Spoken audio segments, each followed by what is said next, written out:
There. Alrighty. It looks like we are online and looking good. Living on the interwebs. Yes. Very much so. Well, yeah. Yeah. We're on the had some small technical issues, so. But that's anything with technology. Glitches happen. Yeah. But we're working through that, and sometimes we have a hiccup. Hickety, hop it. Hickey. Hop. Alrighty, Hiccup. well, welcome back to another Tuesday night hangout, or with Scuba And the Ry guy. Yeah. Ry guy. Gonna try to project a little bit better. Well, it's a stage thing. Yeah. And, my voice is back, so I can definitely project. Yes, you were sounding a little rough the last couple of weeks, man. Yeah, I got a touch of the bug. The bugs? The bugs. But the bug's gone away. Which That's is good. Because a very important weekend coming up. But we can get into that later. Oh, yes. This weekend's got a lot of crazy going on. Lots of crazy. Anyways, but before we get into that, we'll get some announcements out of the way real quick. The biggest one we have is next week, the December... next Tuesday night. The 17th. The 17th will be our last show for 2019. Yes. Because, it's the holidays, and we're going to go ahead and just because Christmas Eve is the following Tuesday, and then New Year's Eve is the Tuesday after that. It's like, love you guys, may do something, but we're going to we're going to honor the family and spend the holidays with our families.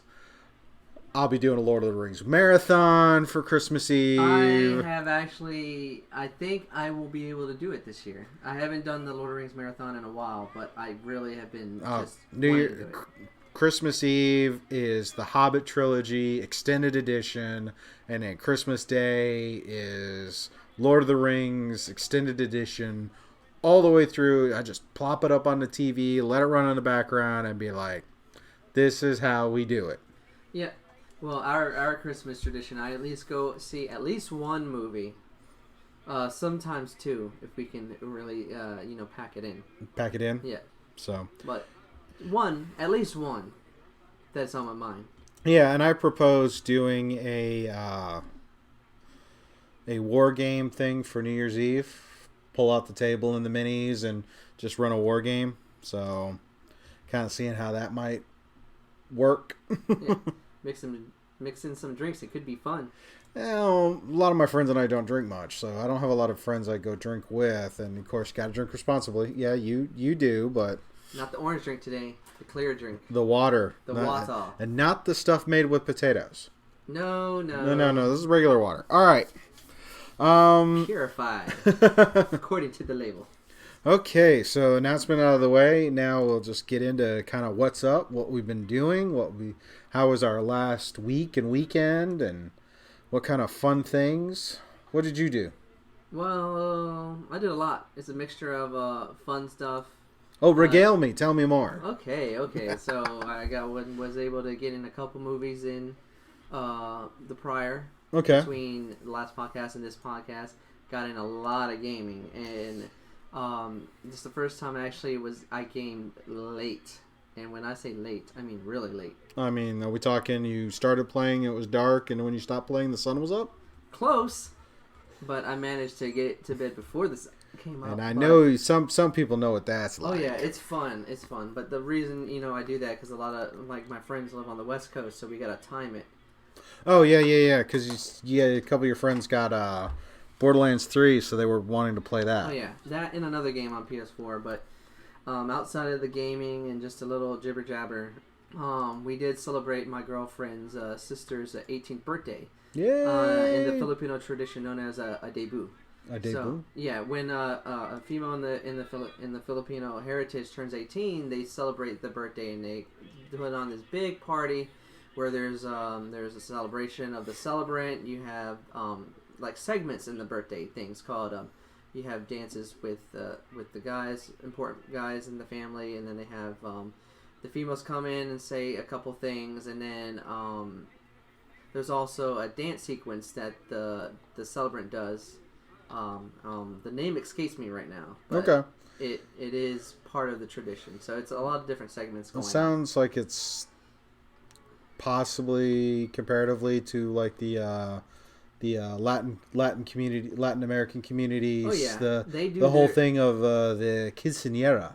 Yeah, it's very similar. It's called something different in the obviously because we're like culture, different hemispheres at this point. And the only difference between that and this is that theirs is at a younger age. I believe 15 or 16. 16, I want to say. So, but the Filipino tradition is it's at 18. Ah, okay. Well, that sounds like it was a fun time. Oh yeah, it was definitely fun. We did it on a Sunday night, but it still was good. Nice. And the name of the dance is called a cotillion dance. A cotillion dance. Yes. So, if you want to look it up and see it, it's pretty fun. Sweet. All right. What else? What else? Just counting down the days to this weekend. Oh, right. The big day, the final day. Oh, that's right. Career. That's right. I graduate this weekend, folks. So I'm looking forward to walking across the stage and getting my degree. Yes. Long time I wish I could. A senior finally. Yes, a senior. Congratulations with that comment, Saladin. Not that kind of senior, but okay. But technically, he is right. That's true. He is right. A senior in college. Yes. It's about to move on to the next one, which is the Masters. It's got to evolve again. It's going to be ending up at the top and starting right back at the bottom. But it's okay. Yeah, well, in order to move up, you gotta kind of work that. Let's see. So for me, is there anything else? Nope. Just a quick thank you to everybody that supported me through the years of getting me this degree. So I do appreciate all the words and push and yelling. Mm-hmm. And I apologize. I will not be able to make it Saturday, but I'm sure you and I can get together and hang out, and we can definitely I'll do that. We can probably hit up Farmhouse. Okay. Let's see. Well, for me, I've got a kind of a mixed bag of activities here. A lot of stuff. All right. So obviously, some of y'all local know I'm in the Hampton Roads area, Chesapeake, and every year the city does a parade. You did mention about the parade. Right. And during in the parade, we Skittles has been a participant in the parade in the 3 years that I've lived in Chesapeake. Okay. This year being the third year. The first 2 years, the first year was through Girl Scouts, and then this year and the previous year, it was through her chorus handbells class. So do they sing in the parade? Or Yes, they actually had a float, okay. And it was the 4th and 5th graders from the elementary school. The principal was out there. A bunch of us parents were out there because I was asked and said yes to volunteering to walk with the float during the parade. So, yeah, that was fun. And so I had to do that, which, it was nice. It's been a while since I did a parade, because I did a bunch of those when I was younger, but I haven't done any in years. But also, when it's time out on the airsoft field, my cousin came out Saturday and played while I did the marshal thing, and I stayed a little late and did some test footage with a camera for getting ready for Revelations, which is this coming weekend, which is going to be absolutely insane. One of the bigger events for the Ballahat community, right? I would say it's arguably the biggest event in the Ballahat community. So is it bigger than the zombie one, Saladin? No? This is the 10th year they've done Revelations. They've only done 3 zombie events. So it's the prime one. It's a prime one. It's got a companion one that's called Fertile Crescent, which is in the spring. So we're going to get into that closer when we get to Fertile Crescent. Actually, one of the players who's been doing it a lot, he and I were chatting on Sunday and thinking about doing a sit down to kind of just talk through Fertile Crescent, Revelations, and because these are big role play type things and there's an overarching story So being that we're people are connoisseurs of storytelling in the fact that we video games, the movie reviews, the D&D stuff, Yeah. we're talking stories. So here's another way to look at some of these stories for these events, which seem really interesting as far as you have your main and your subtle stories, and just again to give a little more insight into what's going on with this. But more to that as we get into next year. Definitely. But I did take out a cam. I have a couple of. I was given a few cameras to work with, and I took one out and I did a test. Okay. To see how it would go, and the test was pretty good. I got some really interesting shots, which we'll talk about once we get into State of Game, because I actually have video from gameplay. I'm going to put up here so you guys can see this as we talk about Ooh. it. So, and then also Sunday we were supposed to do Agents of Short. Oh, so no more. No. It was one of those. It's like wasn't really feeling it. It wasn't really prepared for it. Didn't have a lot of people. So what happened is me, Penumbra, and Raz. We decided to jump into an Xbox party and play some Halo 5 Guardians.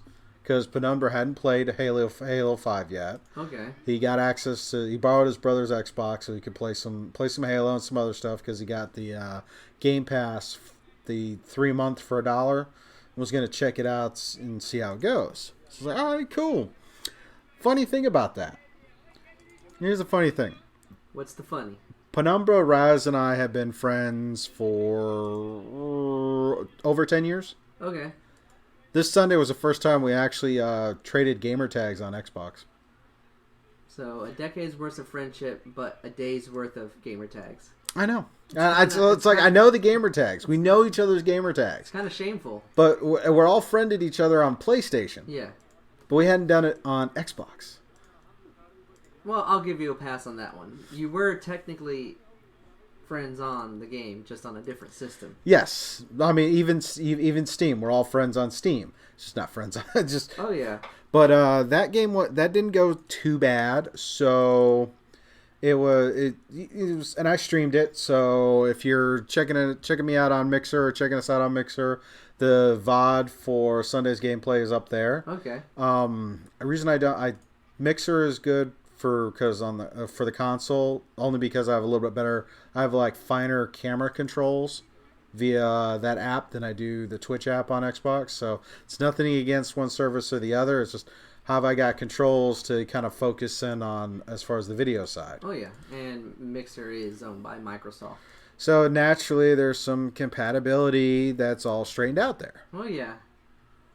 Oh, wow. Just a quick gathering at the chat. Okay, cool. Hey, Graza, thank you for hanging out with us again. Thank you for joining us. Building a station. Ooh, I'll have to ask you about that at Patreon time. All right. Okay. So you've been doing some stuff here. Yeah.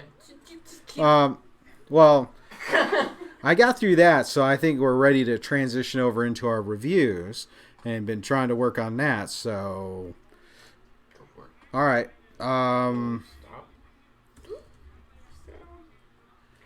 Play. It's all right. Which button do I push? This is a lie. We're going through this. So sounds. Okay, movies. All right, so. I'm ready when you're ready. Maybe. Hopefully. Probably not. 2, 1. All right. Well, if it, trying new things, trying to add actual sound bites to our stuff. So if you hear it, great. Uh-oh. We have a Pope sighting. The Pope has arrived. Complete with his Pope mobile. Let's try this again. Yes! But I don't know if it's going through there. We'll find out later. Yeah. So, now we're going to get into our movie reviews. And we got quite a few things movie related to talk about. Yeah, there's a lot of stuff coming down the pipeline because we were hit by a lot of things, but more on that later. Yeah, we got the reviews first. All right. And 2 distinct reviews at that. Oh, yes. So we're going to kick that off with our first review, which is The Irishman. It is the next film by famed director Martin Scorsese, and it is available on Netflix. So it's definitely cool. Available right now if you want to check it out, because it dropped over Thanksgiving. All right, so who's our cast for this? He brings the big name boys, the big boys in this. So he has Robert De Niro, Al Pacino, and Joe Pesci. Wait a minute. Pacino, De Niro, and Pesci? Yeah, Pesci actually came out of retirement to be in this film. Well, I'm thinking those names. I'm thinking of another film way back in the day, Casino. Oh yeah. So two of them were in Casino, and then the other two were in Goodfellas. They've never all three been in the same movie. Oh really? Mm-mm. I could have sworn they were all three in Casino. Mm-mm. Okay.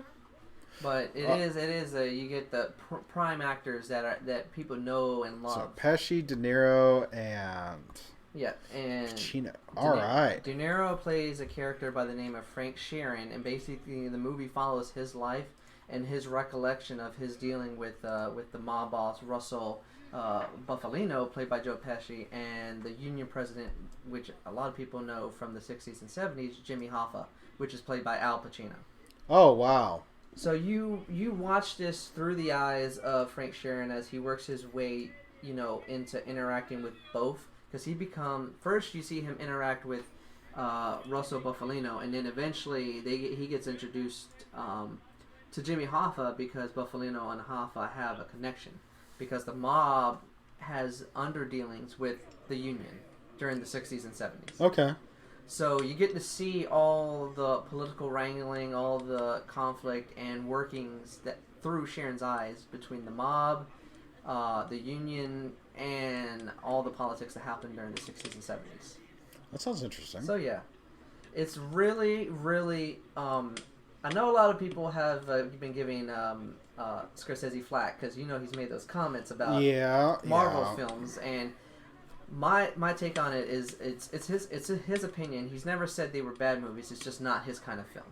He has a different idea of what he thought cinema should be, and watching The Irishman, you'll get an idea of what he believes is great cinema. And watching this film, you see his talents at work, because this is probably one of the most in-depth, thorough, directed films I've seen in quite some time. And it takes a different aspect of the gangster genre. So it's not your typical gunfights and all this, backstabbing and here and there. It's more of a laid-back retrospective of watching these characters interact in a more human, emotional way. So you watch the story through the three characters, and you watch their character development slowly and methodically, and over time start to deteriorate because of certain decisions that Hoffa makes. How it affects both the politics and the connection between the politics of the day and how the mob helps out the unions. Okay. So I know we are talking three people who pretty much are the cornerstone of that whole mob boss genre of films. Yeah. And the great thing is you see multi-dimensional of their characters, because typically when you hear the name Joe Pesci, you hear him screaming at the top of his lungs in films like Goodfellas and Casino. But he's more reserved and more laid back. He gives a different kind of performance of a mob boss. He's more meticulous. He stands back and thinks out the ramifications of how everything ties in. But he's still a mob boss. He still will take you out. And Al Pacino as Jimmy Hoffa. This is Al Pacino at his best. This is probably his best role in quite some time. Oh wow! Because he is at his prime Pacinoisms in this film. And then De Niro is De Niro. He shows you why he is a great actor, but watching his narration, but also him trying to interact between being the middleman between the mob and the union. So yeah. Got to work on ignoring the minion in the background. So but the one thing you were going to say something. Oh no, I like these guys, and I haven't seen a lot of films, but it's nice to see a fairly established director doing a straight to Netflix premiere. Yeah, like this is a cinematic experience, like a true one you would see in the theater, but just having the ability to access it right away on Netflix, it shows two things. It shows how the streaming platforms can provide you with great context, and you can also shows that they are bringing in big names. So not only do they bring in Martin Scorsese, you have Michael Bay coming out with a movie on there soon. You have a lot of big name indie directors releasing films, which one I will be watching this week. So. Okay. So what's I had a thought. I lost it. Let me. Oh yeah. So was there anything lacking in this? There wasn't much of I would call it lacking, because every bit of that 3.5 hours, it's a really long movie, people. Oh wow! It is 3.5 hours. You don't feel the running time because there's just so much going on, but at the same time, all the historical events they have to cover, it gives it an overindulgence of certain scenarios, because certain characters get pushed to the wayside, and they don't explain a lot. So it feels like this should have been more of a... Oh, excuse me, folks. We're working on your projection skill and your stage presence, so there's going to be some vocal. Yeah, but what I was trying to say is that the overindulgence, it kind of like there's so much story to cover that some characters just get pushed to the wayside, and when they come back, you don't know, they don't have no real rhyme or reason. But it doesn't really take away from the experience. It's just, it should have been a miniseries, because there's a lot of story to tell, and it probably would have been better explained in a miniseries. Versus a 3.5 hour. Because they had marathon. to condense a lot in that 3.5 hours. All right. So what's our rating? It's probably a very great film. It's an award-worthy kind of experience, so I give it a 4.5 out of 5. No, that's not bad. So, if it wasn't for that overindulgence, it might have got a 5 out of 5, but, you know, even great films have some lackluster. That's true. That's true. All right, let's do a quick there. Hey, Ry Guy. What's up? Jam Spur. Yep. I know you. It's been a while, man. Glad to have you come check us out. So, doing a quick check. Yeah. Howdy doody to Pope and Puns. And so, all right. So we had that, which was a really good film. Oh yes, that was. And a really good film. It seems we have a very even palette when it comes to multiple films, because the next one, just on the preliminary conversations you and I have had, was not so great. And that was the new crime drama, 21 Bridges. Yeah, 21 Bridges is a film that is produced by the Russo brothers, which they brought one film that everybody saw this year. Oh, they brought several films. Oh, Let's see. Winter Soldier, Civil War, Infinity War, and Endgame. The highest grossing movie at all time. Great, 4 really strong character and films, and then we have their one of the first ones out of Marvel, but a heavy Marvel cast in this. Oh yeah, so at the head of in the lead role of the NYPD detective Andre Davis is Chadwick Boseman, which everybody knows him mostly as Black Panther now. Yeah. So Chadwick's the lead on this. Oh yes. So what is this story supposed to be? Okay. Well, the film takes place in New York, and he's brought in to investigate a robbery that's gone wrong. So basically, cops go and investigate a robbery, and a bunch of cops get killed by these robbers. So it starts off as a basic, crime drama. Okay. And a murder investigation. So you're kind of like, There's a little bit of, wheeling and dealing, typical drug tropes, typical criminal tropes, and all the detective stuff that you expect as the baseline for a crime drama. Now, based on the trailers, it also seems like there's a corruption within the police department element. Oh, yeah. They highlight that fact quickly in the film. And that is what brings the film down. It's basically... Really? What this film is an amalgamation of how you do not write a script. So let's before we okay. I know you have a lot of passion for this one. Oh yeah. Based on our offline conversations, Oh, yes. but let's be fair to the audience and fair to you to people who check out the reviews. Let's go. Okay. We have our cast, we have our director, and we have our story. Oh, yeah. And the story is a robbery gone wrong. The detective realizes there's some kind of conspiracy. Yeah. Andre Davis realizes there's some kind of conspiracy with the police department, whether it's those precincts or as a whole. Well, I mean, it's one precinct because it takes place in one part of New York City.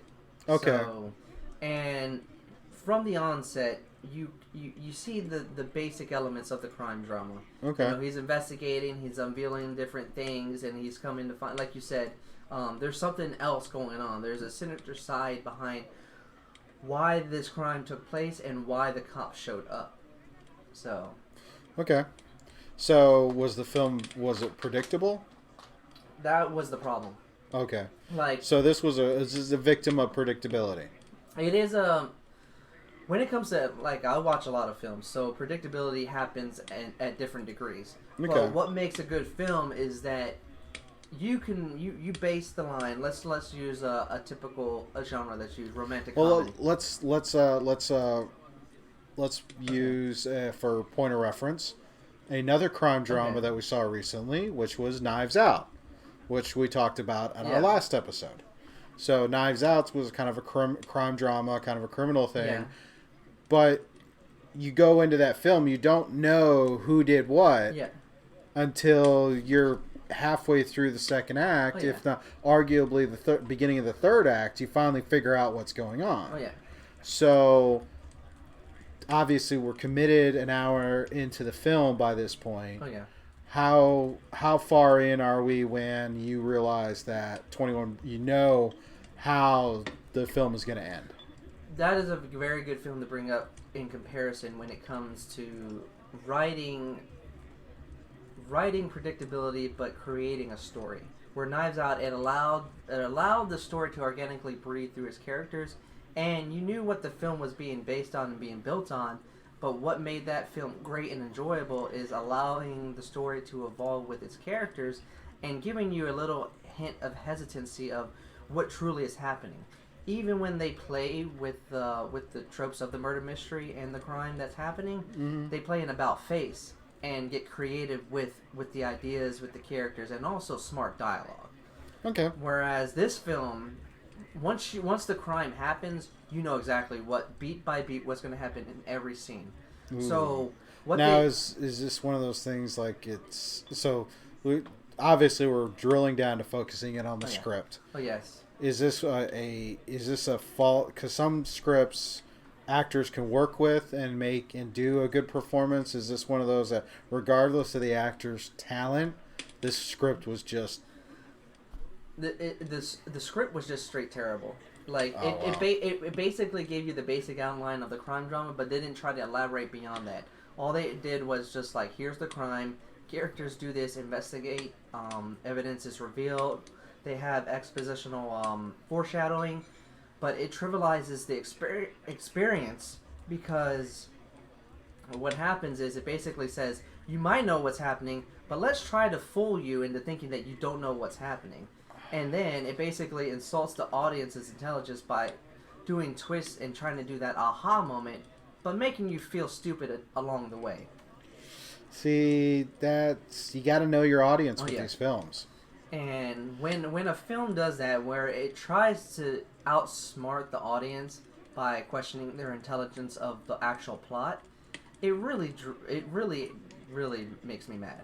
Oh, because what it is, you're relying too much on the actual shell of the story without actually developing a story. Oh, okay. So what about within this? Because obviously there had to be something to get us involved. Is there a lot of action set pieces that try to mask Chadwick story? Boseman is the only positive thing because he's the only one that seems like he's trying to act. Everybody else is basically just reading words off of paper. So it's just like, oh, hi, my name is Bob. Look, there's a crime scene. oh my God, there's blood. That's what it basically is. That's what on it felt trial. like. Yeah, it felt like Paint by numbers. Paint by numbers, a basic 101 learning on how to write a script, but not elaborating past the fact that you actually have to direct people to act and emote. Okay, we have the actors though, but Okay. Scripts also have layout set Yeah. piece elements too, like like a chase sequence or a car crash or Oh yeah, that all that happens. kind of thing. Is it seem like there's an overemphasis on that to make up for the shortfalls in the dialogue and the overall pacing? They try to get cute with the shootouts and the chases, but they don't even try to elaborate on that. They just place it in there to try to divert from the actual script and actual dialogue.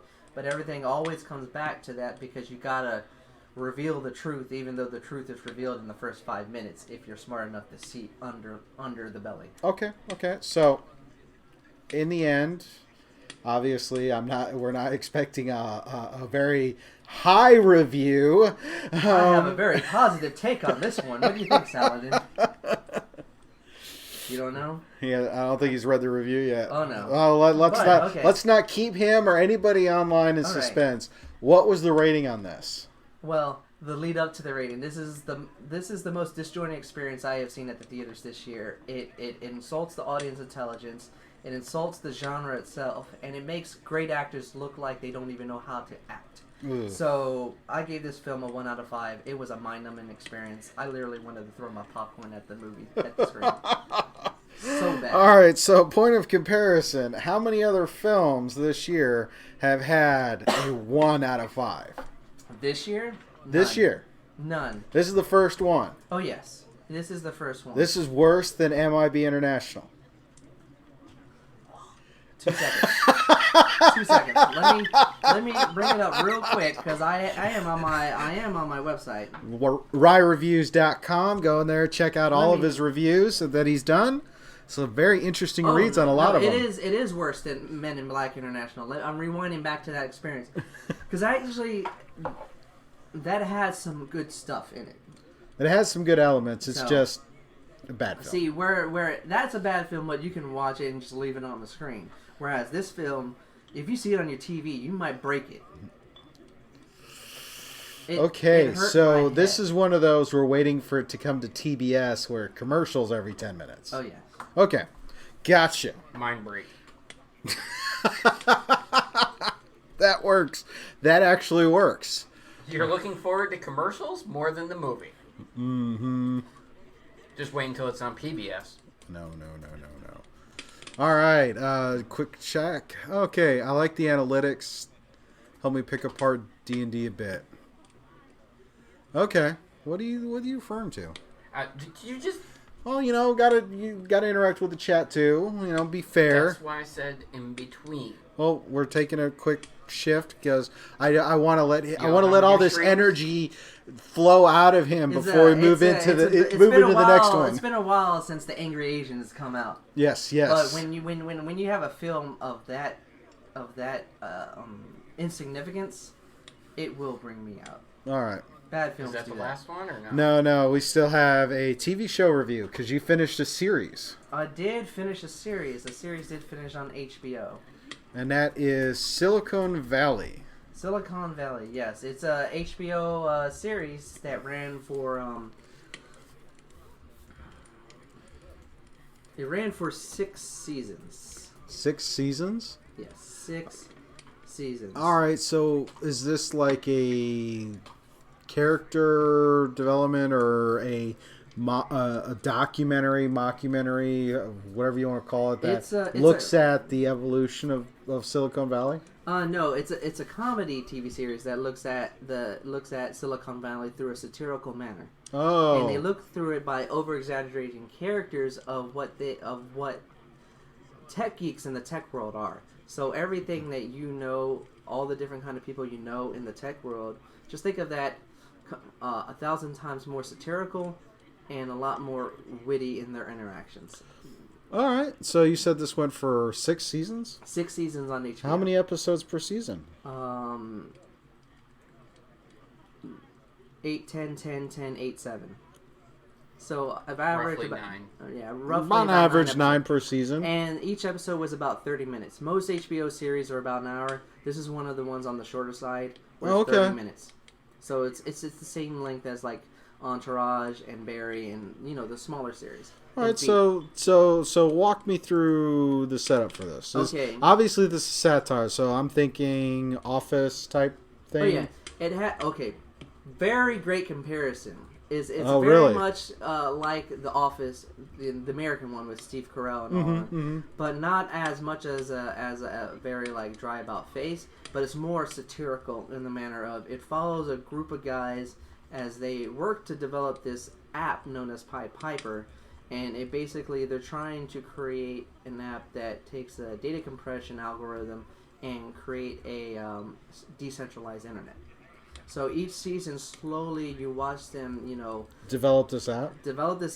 Have think tanks interact with different people in the So Silicon Valley world. this isn't. We're not looking at the established tech companies in there. This Oh, is no. this is a startup that's in Silicon Valley trying to work with all the big kids in the Oh, yeah. valley. So it does like a mockery of a sense of the tech world, but in a way where it's self-aware. So there is a company that is like the evil rival to Pied Piper, known as Huli, and Huli is a mimic of Amazon and Google and all of that. Okay. So that's where a lot of the satire comes in. But the thing is that this is very prime. It's a very good bridging ground for people that aren't as fluent in the tech language, where it gives it through the satire. It gives it a way of people understanding the tech. The tech language. Okay. So the jargon, but in a way that it's smart, witty, and just fantastically great because of the characters. What makes this series great are the characters, because you watch them grow through their awkward friendship. All right. So has this show gotten any kind of critic praise? It's gotten a lot of high Emmy praise. nominations.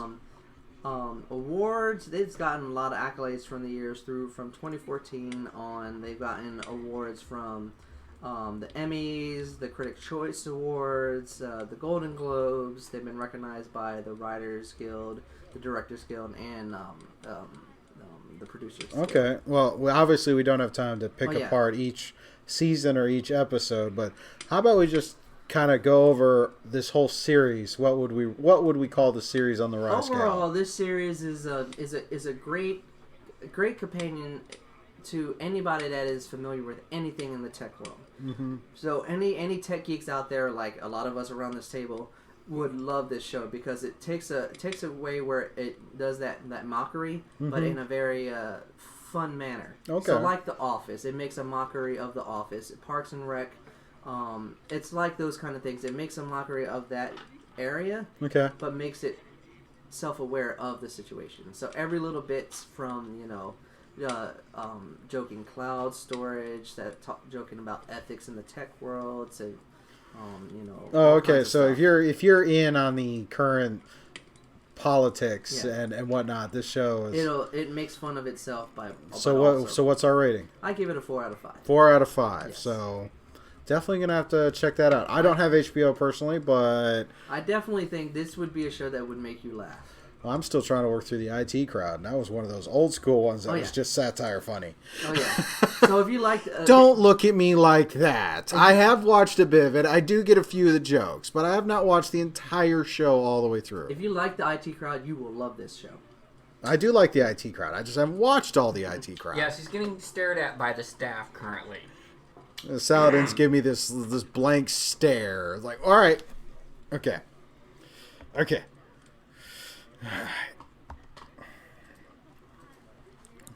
So, two of us again. All right, take a few minutes, check out our chats. Yeah, it's been a while, Jam. It's glad to see you again. Let's see. I like the. Trying to figure out what you're referring to there, Pope. All right. Oh yeah, it looks like you convinced Jam to check out that show. Shout out to the man in the corner next to Scuba. Shout out Saladin. Yeah, Saladin. Trust me, we owe a lot to Saladin in helping with us. You're going to request a Twitch name change to... No, actually, I think I'm going to leave it. And I may spin up another channel that's just Scuba Studio. Still kind of working that out. We got a variety of shows going to be doing, so we'll kind of just see how it goes from there. We have ideas bubbling. But yeah, I might just spin up a new channel. But we'll see how this goes. So I think he wants you to test your mic again. Oh. Tell us all about your wonderful voice. My voice is a wonderful thing. Talk, not sing. We don't have earplugs. It's fine by me. All right, we don't have one of those soundtracks. All right. Before we do that, we have a new bit here, and that's just because this last week has been a week for trailers. Oh yeah. And I've got 4 trailers you sent us. On the small side. Yep. And got four trailers, which, you know what, I think these are probably some really interesting ones, and we'll kind of go through those. I'm going to change the order up, and that was the first one we have. There was a trailer that was released at a Brazilian Comic-Con type festival for the Eternals. Yes. Okay, and that was basically, there's just a write-up from IGN. Yeah, so they had some people that were at the Brazilian Comic-Con, and they wrote up what they saw. So. Huh. Okay. So, not much on that. But the next 3, though, let's see. We have Wonder Woman 1984 trailer dropped. Yeah, it did drop. That was pretty intense. And then probably the 2 that I'm more interested in. We're just kind of glossing over these. So if you want to check them out, go check them out. The YouTube, IGN, whatnot. This next one is a new one with Ryan Reynolds. Oh yes, that one caught me off guard because I was like, "What is that?" It's weird. It's called Free Guy. Yeah. Oh yes. And I had to watch that trailer like 3 times before I finally grasped it, because it was just, wow. That's not even the part that's getting me. It's the feud between him and Wolverine. Oh, that's the whole Deadpool thing, man. No. Oh, there's comments in there? He is going after him for a free guy. Oh, wow. Yes.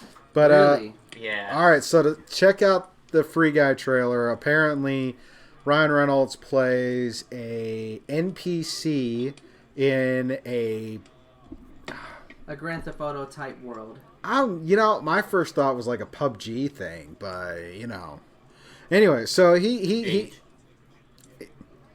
was he's this NPC who all of a sudden wants to take control of his own story, and things just go off the rails. Yeah, he gets a hold of a actual player's glasses, and he starts to see his world from a different view. To be honest, when I first saw the trailer, this gave me thoughts of the show, a movie from a few years back with Gerard Butler called Gamer. You remember that one? Oh yeah, I have Gamer. Yeah, that one I do have on DVD. Gamer was definitely more M-rated, yes. Whereas Free Guy seems more on the comedy side. There's definitely more color. Yeah, it's more vibrant in color, but it also. It does sound like it looks like it's going to be more of a satirical take on the genre of open world games. I mean, but you have to watch the trailer, because there's a couple of one-liners in there that are just like, oh Lord. So, real quick tease on that. Check that out. We'll probably talk more about it. And no.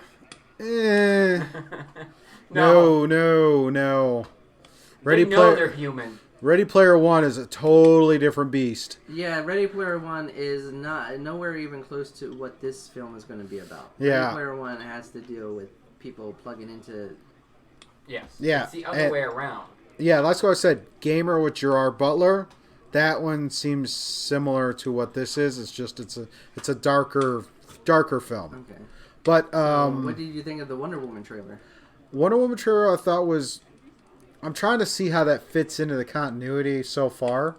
Well, it seems because it looks like she has at least 2 different outfits she's wearing in that. Yeah.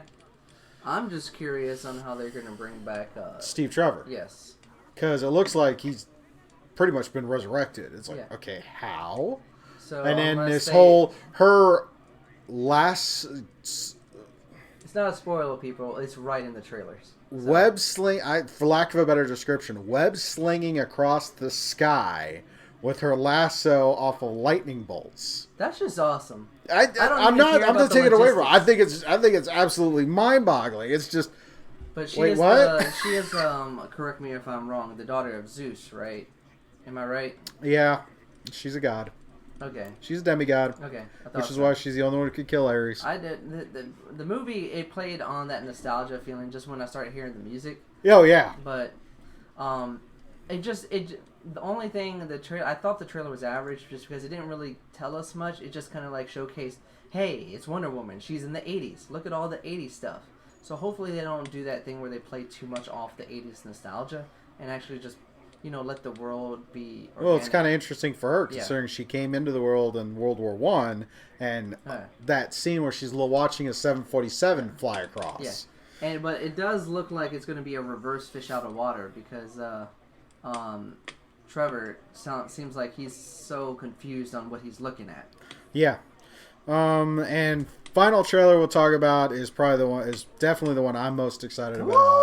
Yeah. And that is the trailer for Ghostbusters Afterlife. Ghostbusters Afterlife had me with some shivers and some greatness.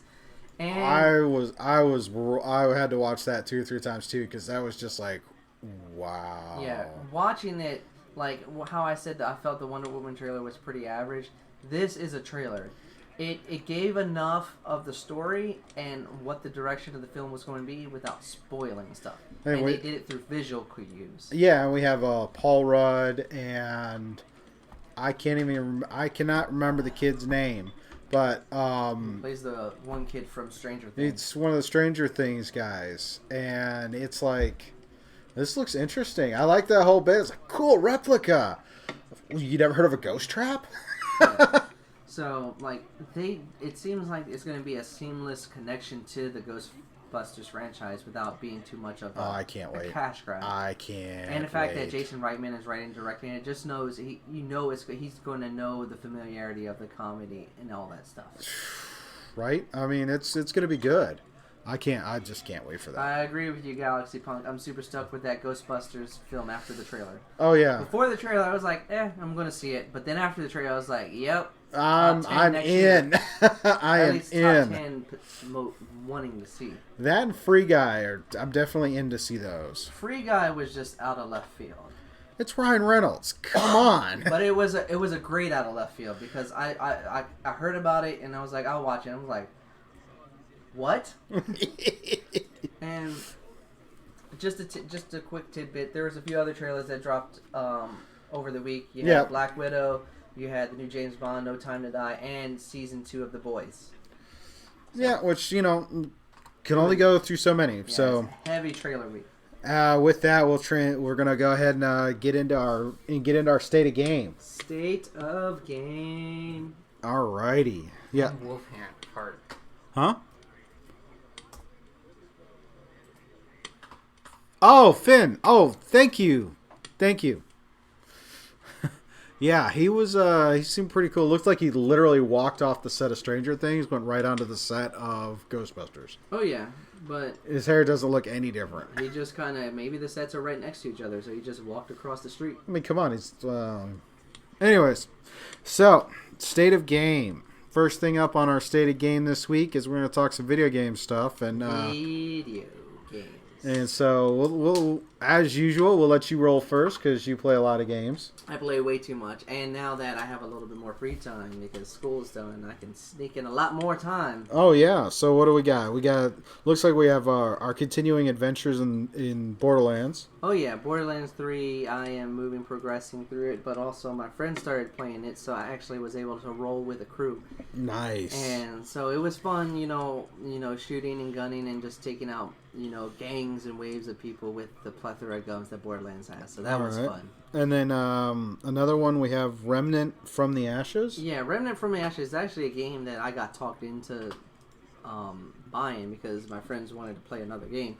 So it's an action role-player third-person shooter. So it's a mixture of a lot of stuff, but it's basically, an action RPG, but with guns. Nice. And beasts. So it's 3D. It's not isometric like Diablo or Torchlight. Okay. So you're running through the world like a third-person shooter, but you have to work as a team. You have to use your different weapons and skills together. And depending on where you're fighting, there could be a lot of waves of people coming out. Now, which platform are you doing this one on? This is on the PS4. Both are on PS4, Borderlands and Remnant. Okay. And one more game. One more, and that is continuing through Jedi Fallen Order. Yes, and I see that smirk, so you're really waiting me to finish this game. So. Hey, I'm really excited about playing it too. Oh, yeah. But I also know that you are having some very interesting experiences in this game. Oh yeah, so I'm on the planet with the Night Sisters, and I finally came across one of Dathomir, and I had to fight this beast, this bat beast. Yeah.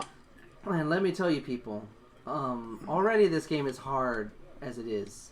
Some of the fighting, but you have to be really skilled at using your skills, your Jedi power skills, along with blocking and parrying.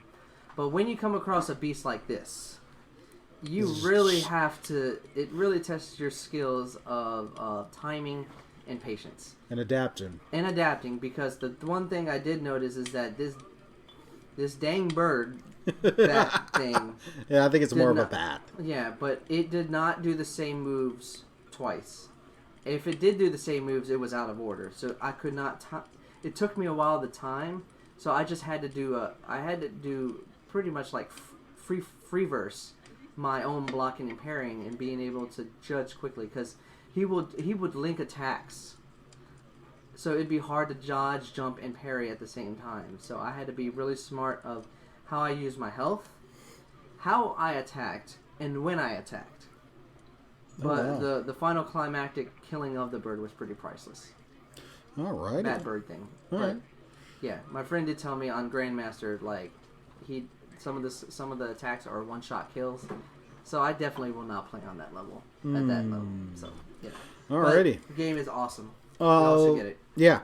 Well, I even had some video game time, man. Oh snap! Oh yeah, I'm getting into it. Scuba in the games. Doing some Halo. As I was saying earlier, I did some Halo 5 with a couple of friends to kind of help. One of them wanted to go through it, so that was good. I hadn't touched that game in a couple of years. Oh yeah.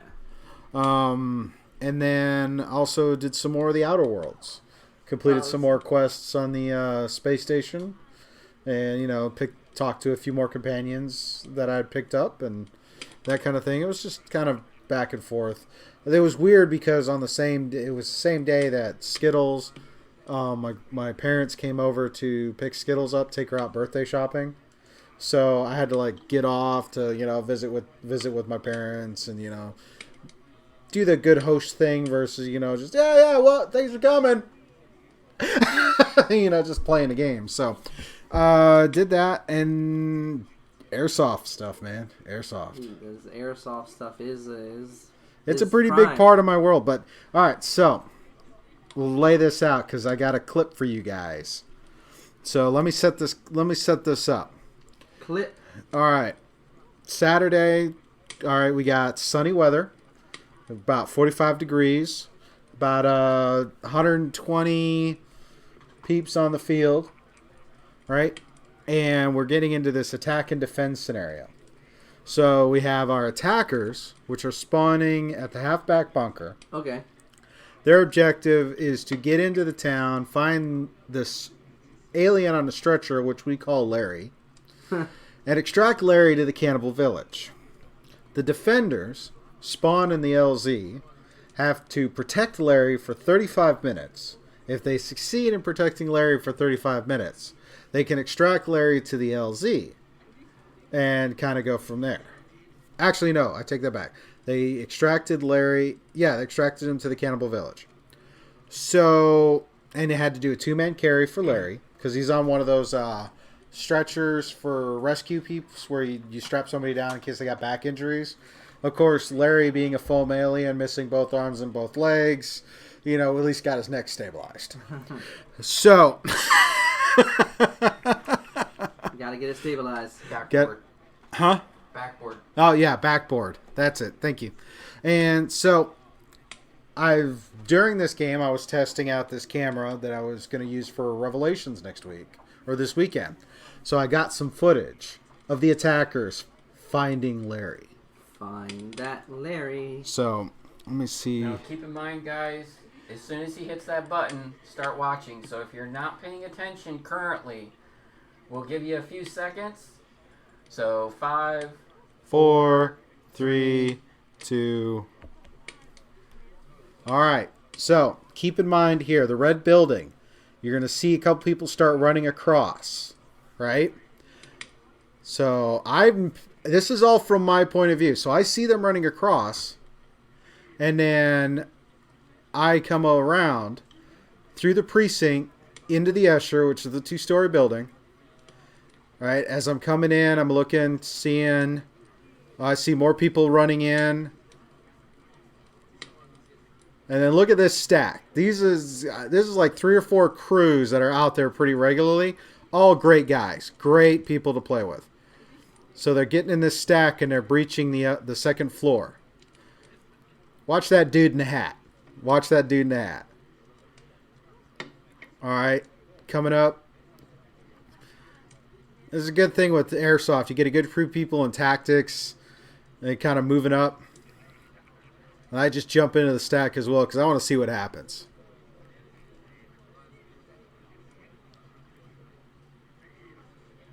Alright.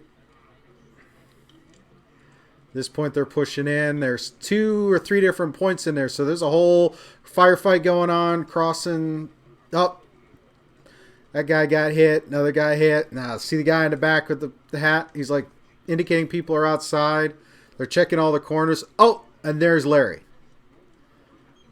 So the attackers have found Larry. Now the attackers need to extract Larry out of this building and take him to the Cannibal Village.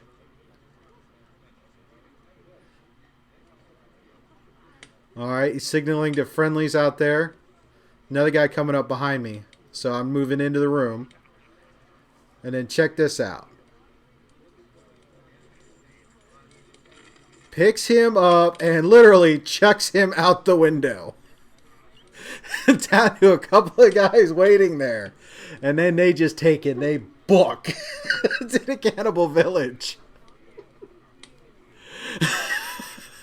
So, then, of course, there's the GA coming in, and I'm telling him on the radio, it's like, yeah, they found Larry and tossed him out the window. So, yeah. Yep, Larry got yeeted. It's exactly what one of the guys says in the video in the original sound. It's like, he just yeeted Larry out the window. I'm sorry. I thought it was hilarious. Yes. I found it was... But it was good because that's going to be an upcoming bit where I do the gameplay footage, and I'm going to call that Scuba Cam, and that's going to be going up on the YouTube channel as I get videos edited, but this was a first part to kind of go into getting gameplay so y'all can see as I see it from a Marshall's perspective or an observer, an Overwatch type thing. So this weekend is Revelations. It's the 10th Revelations. There is well over 600 people signed up to attend this event on Saturday and Sunday. Yeah, well, this is why I'm not going to be able to do the thing with you on Saturdays, because I'm going to go out to the field late in the day Friday, and I'm just going to stay out there because parking's going to be crazy. There's going to be people out there camping. There's going to be all kinds of shenanigans going on. Not necessarily bad. It's just this will be such a big role play and all these different quests. Like one of the guys, his girlfriend, she's going to be a role player, and she's setting up an art gallery out in the wasteland. And people have to actually make art and bring her art for her gallery as a set of quests. So it's like crazy. And I'm going to have the cam, and I'm going to be filming the entire time I'm on the field. So she had some good footage from that. Yeah, good thing he's missing his arm and his legs. You're right, Graza. You are right. Throw the body and run. Throw the body and run. All right. Oof. I need a breather. You talk for a minute. Okay. What do you want to talk about? Well, I don't know. You're alive. Well, there is being that it is nearing the end of the decade, we are preparing interesting lists for next week. Oh yes, definitely. But I think before we get into that, we definitely want to cover some odds and ends. Do you want to get Audie and Andy? I do. Andy's and odds. And we're gonna let that play. Hopefully they're hearing it. Yep. Alrighty, odds and ends, segment where we find some interesting stories on the internet and talk about them. Given everything else we've talked about tonight, we don't have a lot of odds and ends stories, but we got 3 really good ones. Yes, we do. And first one, we'll do the middle one first, and that's Disney earns a record-setting $10 billion at the box office. Yes, this year. As reported on Screen Rant, they made a boatload of money. According to Variety, quote, Disney is now on the cusp of crossing the 10 billion mark at the worldwide box office. The feat has never before been accomplished, and Disney's current worldwide box office tally after this weekend sits at 9.997 billion. Sorry. Okay, Graza, pause this whole thing so we can all laugh at this. All right. Obviously, this is in context of this $10 million thing. Graza puts in there, easy job. Just get a whiteboard and put an open can of beans on it and call it a loss. Because Disney's obviously not sweating money right now. Yeah, well, Disney definitely, especially this year, they have been booking in the money because of all the films that have been coming out. Now, you can start on the tip of the iceberg, Marvel itself, because you have Captain Marvel, Endgame, and Spider-Man. Then you have the Pixar properties like Toy Story 4. Yep. And the live action films this year. Aladdin. I mean, 6 different films all crossing the billion mark. Yeah. Just easy peasy. And not to mention that there's still one more down coming out next week. Yeah. Which is Star Wars. Yeah. Speaking of Star Wars, good segue. I got a story here about a Jedi cosplayer creates an amazing lightsaber attachment for her amputated arm. Oh yes, that is a really cool picture. Yeah, so this cosplayer went ahead and built a lightsaber, attached it to her arm, and it comes straight out. Her prosthetic arm, so she's got a lightsaber. It's like nice. And the last one, real quick, is some good news for us gamers who loved the City of Rapture. And that is 2K officially announces it's working on a new Bioshock. Oh yeah, as reported on Kotaku, they are working on a new Bioshock. There isn't like a real definitive release date, but that's okay because the more time, the better the game will be. I'm good with that. Infinite was great. Bioshock 1. So yeah. We do have confirmation. That's all that matters. Yeah, we have confirmation of a new Bioshock. Oh, so can't wait to see what happens with that. Hey, Pope, if you want to talk Mandalorian, go over to the Scuba Studio YouTube channel and check out our reviews of each of the episodes of Mandalorian. The next episode will be released on Tuesday for episode 5. Today's Tuesday. Next Tuesday. But you said Tuesday, so today's Tuesday. Yes, So the one for 4. The one for 4 did release today. After. Saladin. Scuba. Moving on. Moving on, people. Moving on. Alrighty, so we'll talk about what we're gonna kind of a tease for next week. We're gonna have our movies of the decade, because we're ending out a decade and going into a new decade. Oh yeah, and this will be the first time I do a list since I started reviewing movies. So, anyways, so I will be working on my top films of the decade. It's not going to be a set number because I have to look at the list. So it might be 10, it might be 15, but yep. And then we'll also do one for games. Yeah, we'll do some top 10. We'll do some game stuff, games we've liked over the last over the decade. Because I mean, there's a lot that's gone on. Oh yeah. In this decade.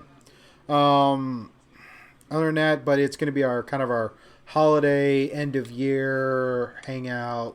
We'll do our normal reviews, state of game, because obviously I'm going to have lots of stuff about Rev to talk about. Oh yeah, I got hopefully 2 movie reviews, because Jumanji comes out, the next level, the sequel, and like I mentioned, there is a indie film on Netflix that dropped that I definitely want to watch, so that'll be the other one too.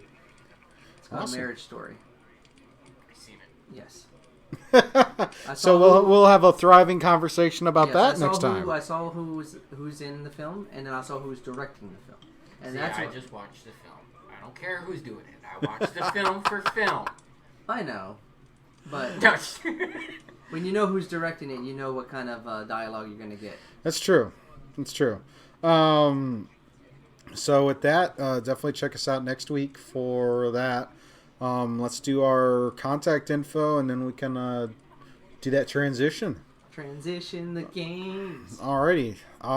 Let's see. Well, if you want to find Ry Guy, you can find him on Instagram at... Wrong one. Contact. I see snow. That one. Right button this time. I'm job. going to figure this out. He clicked it, and it went. Alright, so we can find Ry at... Incubus Trav on Instagram, message, like, send me a friend request. Alright, you can find me at ScubaCod on all the various social medias, Twitter, Facebook, Instagram, Twitch, Mixer, everywhere. And you can email us at scubastudio@gmail.com. Feel free to email us topic ideas, suggestions, feedback. Love it. Couch gaming, like verse each other. Basically, you sit here and game. That could be fun to do sometime. You want to get back in Torchlight? No.